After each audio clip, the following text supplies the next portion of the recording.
ಮುಗಿದಾಗ ಇನ್ನು 50% ಉಳಿತು. ಆಗ ಅವರಿಗೆ ಕರೆಯುವುದು ಅಪಕ್ವತರ ಸಾಧಕರು ಅಂತ. ಅವರು ಮೇಲೆ ಇನ್ನೂ ಮೇಲಕ್ಕೆ ಹೋಗ್ತಾರೆ. ಅವರು ಹೋಗುವ ಲೋಕನೆ ಜನೋಲೋಕ. ಅಲ್ಲಿ ಮತ್ತೆ 25% ಸಾಧನವನ್ನ ಮುಗಿಸಿಕೊಂಡು ಅಲ್ಲಿಂದ ಇನ್ನು 25 ಬಾಕಿ ಇರ್ತದೆ. ಅದನ್ನ ಮಾಡಬೇಕು ಅಂತ ಹೋದಾಗ ಆಗ ಅವರು ಅಪಕ್ವ ಸಾಧಕರು ಅಂತ ಆಗ್ತಾರೆ. ಅವರು ಆ ಸಾಧನೆಯನ್ನ ಮುಗಿಸೋದಕ್ಕಾಗಿ ಹೋಗುವ ಲೋಕನೆ ತಪೋಲೋಕ. ತಪೋಲೋಕದಲ್ಲಿ ಅವರ ಸುಮಾರು 90% ಸಾಧನ ಮುಗಿದು ಬಿಡುತ್ತದೆ. ಇನ್ನೊಂದು 10% ಉಳಿದಿರ್ತದೆ. ಆಗ ಆ ಅಪಕ್ವ ಸಾಧಕರು ಪಕ್ವರಾಗ್ತಾರೆ. ಪಕ್ವರು ಅಂದ್ರೆ ಪೂರ್ಣ ಪಕ್ವರಲ್ಲ, ಪಕ್ವತೆ ಬಂದರೂ ಕೂಡ ಮೋಕ್ಷವಾಗಲಿಕ್ಕೆ ಇನ್ನೂ ಎಷ್ಟು ಸಾಧನ ಬೇಕೋ ಅಷ್ಟು ಉಳಿಸಿಕೊಂಡವರು.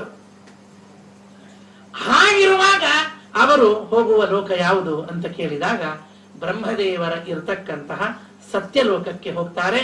ಆಗ ಅವರು ಏರಿರುವ ಪೋಸ್ಟ್ ಜ್ಞಾನ ಅನ್ನುವ ಪೋಸ್ಟ್. ಆ ಜ್ಞಾನ ಅನ್ನುವ ಪೋಸ್ಟ್ಗೆ ಇನ್ನೊಂದು ಹೆಸರು ಅಪ್ರತೀಕಾಲಂಬನ ಅಂತ ಹೆಸರು. ಅಪ್ರತೀಕಾಲಂಬನ ಅಂದ್ರೆ ಅಲ್ಲ, ಪ್ರತೀಕಾಲಂಬನ ಅಂತ ಹೆಸರು. ಪ್ರತೀಕ ಅಂದ್ರೆ ವಿಗ್ರಹ ಅಂತ ಅರ್ಥ. ವಿಗ್ರಹ ಅಂತಂದ್ರೆ ಒಂದು ಪ್ರತಿಮೆ. ಅದು ಯಾವ್ದಾದ್ರೂ ಸರಿ. ಪ್ರತಿಮೆ ಅಂದ್ರೆ ಈಗ ಇಂತಹ ಪ್ರತಿಮೆ ಅಂತಾಗಲಿ ಅಥವಾ ಮಣ್ಣಿಂದೋ ಕಲ್ಲಿಂದೋ ಅಲ್ಲ, ಸಮಗ್ರವಾದ ಪೃಥ್ವಿ ತತ್ವವೇ ಒಂದು ಪ್ರತಿಮೆ, ಅದಿಟ್ಟಾರ. ಹಾಗೆ ಉಪಾಸನೆ ಮಾಡತಕ್ಕಂತಹ ಅನೇಕ ಜನ ಭಕ್ತರಿದ್ದಾರೆ.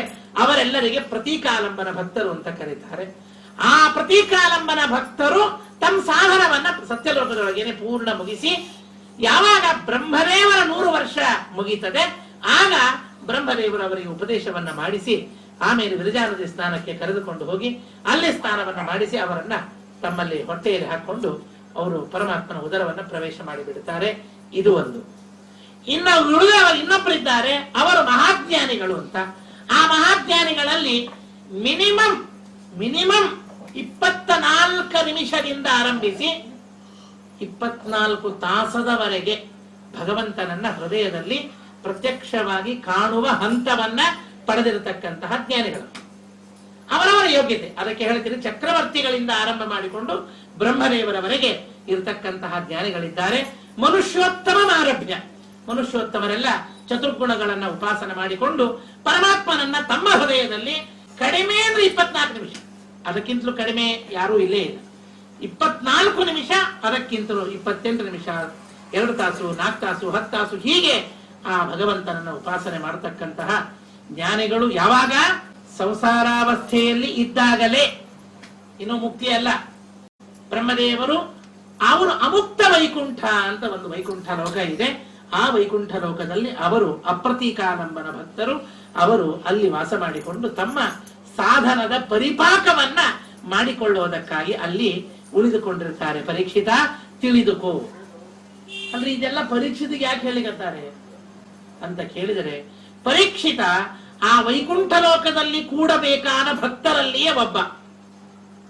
ಅವನು ಹೋಗುವ ಮಾರ್ಗ ಏನು ಅಂತ ಗೊತ್ತಾಗಬೇಕು. ವಿದ್ಯುಲ್ಲೋಕ, ಭಾರತೀ ಲೋಕ, ತಡಿಲ್ ಲೋಕ, ವರುಣ ಲೋಕ, ಅಗ್ನಿಲೋಕ, ವೈಶ್ವಾನರ ಲೋಕ, ಆಮೇಲೆ ಶಿವಶುಮಾರ ಲೋಕ, ಧ್ರುವ ಲೋಕ, ಇಲ್ಲಿಂದ ಹೋಗ್ತಾ ಇರುವಾಗ ಹೀಗೆಲ್ಲ ದಾಟ್ತಾ ದಾಟ್ತಾ ದಾಟ್ತಾ ಅವರು ಆ ಮಾರ್ಗದಿಂದ ಹೋಗ್ತಾರೆ ಅಂತ. ನಾವು ಬಂಬೈಗೆ ಹೋಗಬೇಕಾದ್ರೆ ಹುಸೇನ್ ಸಾಗರ್ ಟಿಕೆಟ್ ತೆಗೆಸಿ ರಾತ್ರಿ ಮಲಗ್ತೀವಿ, ಬೆಳಗ್ಗೆ ಮುಂಬೈಯೊಳಗೆ ಇಳಿದು ಬಿಡ್ತೀವಿ. ನಾವು ಮಾರ್ಗ ಜ್ಞಾನ ಬೇಕಾಗಿಲ್ಲ. ಹಿಂಗೆ ಹೋಗ್ಬೇಕು, ಯಾವ್ದೋ ಹಾದಿ ತಕ್ಷಣ ಎಲ್ಲೋ ನಾಗ್ಪುರಕ್ಕೆ ಹೋಗೋದು ರಾತ್ರಿ ಮಲಗೋದು, ಮುಂಜಾನೆ ಹೋಗ್ಬಿಡ್ತೀವಿ. ಆದ್ರೆ ಮೋಕ್ಷಕ್ಕೆ ಹೋಗಬೇಕಾದ್ರೆ ನಮ್ಮೆಲ್ಲರಿಗೂ ಕೂಡ ತಿಳಿಯಲೇಬೇಕಾದ ಮಾರ್ಗ ಅಂದ್ರೆ ಇದು. ಈ ಜ್ಞಾನ ಆಗ್ಲಿಕ್ಕೆ ಬೇಕು. ಕೇಳ್ತಾರವರು, ಎಲ್ಲಿ ಹೋಗ್ಬೇಕಪ್ಪ ಮುಂದೆ ಸ್ವಾಮಿ? ಅವನು ಧ್ಯಾನ ಮಾಡಿ ಹೀಗೇ ಹೋಗಬೇಕು, ಅವನಿಗೆಲ್ಲ ಗೊತ್ತಿರ್ಬೇಕು. ಈ ದಾರಿಯಿಂದ ನಾನು ಹೋಗಬೇಕು ಅಂತ ಗೊತ್ತಿರ್ಬೇಕು. ಅವ್ರಿಗೆ ಗೊತ್ತಿರ್ತದೆ.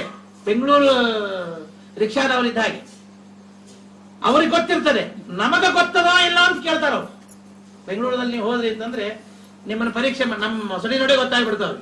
ಇವ್ರು ಈ ಬೆಂಗಳೂರು ಅವರೆಲ್ಲ ಇವ್ರು ಹೆಂಗ್ ಬೇಕಾದಾಗ ಮೋಸ ಮಾಡ್ಬೋದು, ಏಮಾರಿಸಬಹುದು ಅಂತ. ಅವ್ರು ಪರೀಕ್ಷೆ ಮಾಡೋದಕ್ಕಾಗಿ ಒಂದು ಹಂತಕ್ಕೆ ಬಂದ ಮೇಲೆ ರೈಟೋ ಲೆಫ್ಟೋ ಅಂತ ಕೇಳಿಬಿಡ್ತಾರೆ. ನಾವು ಅವ್ರ ರೈಟಿಗೆ ಹೋಗೋದು ಅವ್ರಿಗೆ ಗೊತ್ತಿರ್ತದೆ. ನಾವು ಅಕಸ್ಮಾತ್ ಆಗಿ ತಪ್ಪು ಲೆಫ್ಟ್ ಅಂತ ಅಂದಿವಿ, ನಮ್ಮನ್ನ ಹೆಣ ಹಾಕ್ತಾರೆ. ಸಂಸಾರ ಈ ಲೋಕಕ್ಕೆ ಹೋಗೋ ಲೆಕ್ಕ ಹೀಗೆ ಲೆಕ್ಕ. ಲೋಕಜ್ಞಾನ, ಮಾರ್ಗಜ್ಞಾನ ನಮಗೆ ಸರಿಯಾಗಿ ಇದ್ದಿದ್ದಿಲ್ಲ ಅಂತ ಆದ್ರೆ ಅಲ್ಲಿವರೆಗೆ ಕರೆದುಕೊಂಡು ಹೋಗಿರ್ತಾರೆ. ಪಕ್ವರಾಗಿರ್ತಕ್ಕಂತಹ ಸಾಧಕರು ಮೇಲಿನವರೆಗೆ ಹೋಗಿರ್ತಾರೆ.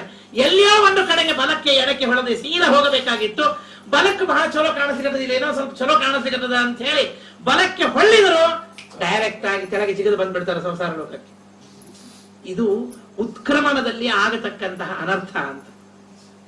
ಸುಷುಮ್ನಾ ನಾಡಿಯಲ್ಲಿ ಜೀವನನ್ನ ಕರೆದುಕೊಂಡು ಪರಮಾತ್ಮ ಒಳಗಡೆಗೆ ಪ್ರವೇಶ ಮಾಡಿದ ಮೇಲೆ ಸ್ವಾಧಿಷ್ಠಾನ, ಮಣಿಪುರ, ಅನಾಹತ, ವಿಶುದ್ಧಿ, ಆಜ್ಞಾ ಅಂತ 6 ಚಕ್ರಗಳು. ಆ ಚಕ್ರಗಳಲ್ಲಿ ಇರ್ತಕ್ಕಂತಹ ಭಗವಂತನ ಏನೇನು 4, 8, 16, 12 ಹಾಗೂ 2 ದಳದ ಪದ್ಮದಲ್ಲಿ ಪರಮಾತ್ಮ ಏನೇನು ಅಷ್ಟಷ್ಟು ರೂಪಗಳಿಂದಿದ್ದಾನೆ, ಆ ಎಲ್ಲ ರೂಪಗಳನ್ನ ಪರಮಾತ್ಮ ಮೇಲಕ್ಕೆ ಹೋದಂತೆ ಅವುಗಳಿಗೆ ಐಕ್ಯವನ್ನ ಚಿಂತನ ಮಾಡ್ತಾ ರೂಪಗಳನ್ನ ಪರಮಾತ್ಮ ಉಪಸಂಹಾರ ಮಾಡ್ತಾ ಜೀವನನ್ನ ಇಲ್ಲಿಯವರೆಗೆ ತಂದಿರ್ತಾನೆ.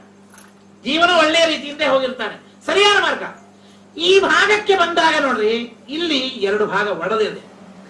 ಇಲ್ಲಿ ಇಡ ಮತ್ತು ಪಿಂಗಲ ಅಂತ 2 ನಾಡಿಗಳು, ಸ್ವಲ್ಪ ಅಲ್ಲಲ್ಲಿ ಹೋಲುಗಳು, ಬೈಪಾಸ್ ನಲ್ಲಿ ಅಲ್ಲಲ್ಲಿ ಸೈಡ್ ಕೊಟ್ಟಿರ್ತಾರೆ ನೋಡ್ರಿ, ಹಾಗೆ ಇವು 2 ಸೈಡ್ ಇರ್ತದೆ.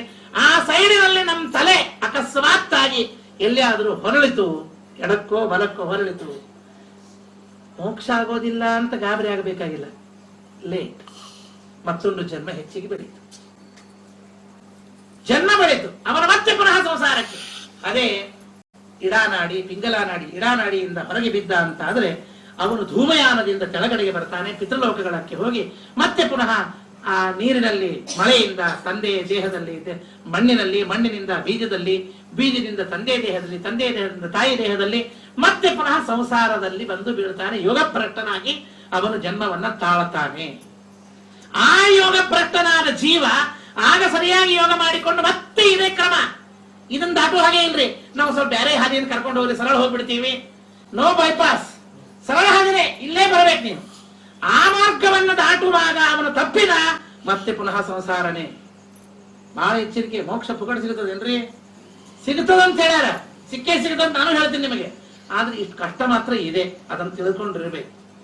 ಹೀಗೆ ದೇವಯಾನ ಮತ್ತು ಪಿತೃಯಾನ ಅನ್ನುವ 2 ದಾರಿಗಳ ಮೂಲಕವಾಗಿ ಉತ್ಕ್ರಮಣವನ್ನ ಮಾಡಿದ ಜೀವರಾಶಿ ವೈಶ್ವಾನರಂ ಯಾತಿ ವಿಹಾಯಸ.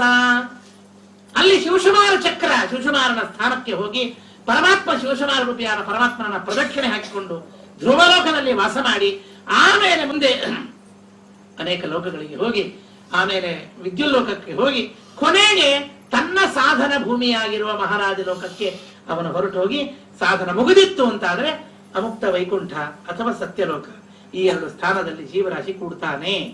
ಇಷ್ಟೆಲ್ಲ ಆ ಪರೀಕ್ಷಿತನಿಗೆ ಯಾಕೆ ತಿಳಿಸ್ತಾ ಇದ್ದಾರೆ? ಅವನ ಕೊನೆ ಜನ್ಮ ಆದ್ದರಿಂದ ಇಷ್ಟೆಲ್ಲ ವಿಚಾರಗಳು ನಾನು ಉಸುಲು ಬಿಡದೆ ಒಂದೇ ಮಾತಿನೊಳಗೆ ಎಲ್ಲ ಹೇಳಿ ಮುಗಿಸಿದ್ದೇನೆ. ವಿವರಣೆ ಕೊಡಬೇಕಾದ್ರೆ ಇದು ಬಹಳ ದೀರ್ಘವಾಗಿ ತಿಳಿಯಬೇಕು. 2ನೇ ಸ್ಕಂದದ ಈ ಮಾತು ಇಷ್ಟನ್ನ ತಿಳಿಸಿಕೊಟ್ಟು ಆಮೇಲೆ ಶುಕಾಚಾರ್ಯರು ಅವನಿಗೆ, ನಿನಗೆ ಭಾಗವತವನ್ನ, ಪರಮಾತ್ಮನ ಅವತಾರಗಳ ವಿವರಣೆಯನ್ನ, ದೇವರ ಭೂಮಿಯಲ್ಲಿ ಅವತಾರ ಮಾಡಿದ್ದರ ಉದ್ದೇಶವೇನು ಅಂತ ಹೇಳಿ 36 ಅವತಾರಗಳ ಬಗ್ಗೆ ವಿವರಣೆಯನ್ನ ಕೊಟ್ಟು, ಆಮೇಲೆ ಪರೀಕ್ಷಿತ್ ರಾಜ ಅವರಿಗೆ ಪ್ರಶ್ನೆಯನ್ನ ಮಾಡ್ತಾನೆ. ಆಗ ಭಾಗವತಾರಂಭವನ್ನ ಶುಕಾಚಾರ್ಯ ಮಾಡ್ತಾರೆ. ನಮಃ ಪರಸ್ಮೈ ಪುರುಷಾಯ ಭೂಯಸೆ. ಪರಸ್ಮೈ ಪುರುಷಾಯ ಭೂಯಸೆ ಸದುದ್ಭವ ಸ್ಥಾನ ನಿರೋಧ ಲೀಲಯ ಗೃಹೀತ ಶಕ್ತಿತ್ರಿತಯಾಯ ದೇಹಿನಾಂ ಅಂತರ್ಧ್ರುವಾಯ ಅನುಪಲಭ್ಯವರ್ತ್ಮನೆ ಭೂಯೋ ನಮಃ ಸದ್ವೃಜಿನಚ್ಛಿರೇ ಸದಾಂ ಅಸಂಭವಾಯ ಅಖಿಲ ಸತ್ವಮೂರ್ತಯೇ ಪೂಸಾಂ ಪುನಃ ಪಾರಮಹಸ್ಯಾಶ್ರಮೆ ವ್ಯವಸ್ಥಿತಾನಾಂ ಅನುಮೃಗ್ಯದಾಶುಷೆ. ದೇವರಿಗೆ ಒಂದು ವಿಶೇಷಣವನ್ನ ಕೊಡ್ತಾರೆ ಶುಕಾಚಾರ್ಯರು, ಅನುಮೃಗ್ಯದಾಶುಷೆ. ದಾಶುಷೆ ಅಂದ್ರೆ ಕೊಡುವವ ಅಂತ ಅರ್ಥ. ಭಗವಂತ ಎಲ್ಲವನ್ನ ಕೊಡ್ತಾನೆ ಅಂತ. ದೇವರು ಎಲ್ಲವನ್ನ ಎಲ್ಲರಿಗೆ ಕೊಡ್ತಾನೆ, ಆದರೆ ಕೆಲವನ್ನ ಕೆಲವರಿಗೆ ಕೊಡ್ತಾನೆ. ಆ ಕೆಲವನ್ನ ಕೊಡಬೇಕಾದರೆ ದೇವರು ಬಹಳ ಪರೀಕ್ಷೆ ಮಾಡ್ತಾನೆ, ಹುಡುಕ್ತಾನೆ. ಯಾವನು ಯೋಗ್ಯ? ನಾನು ಇವನಿಗೆ ನನ್ನನ್ನ ಕೊಡಬೇಕಾದರೆ, ಇಟ್ಟಿ ಕಲ್ಲನ್ನು ಕೊಟ್ಟ ಭಕುತೆಗೆ ತನ್ನನ್ನೇ ಕೊಟ್ಟ.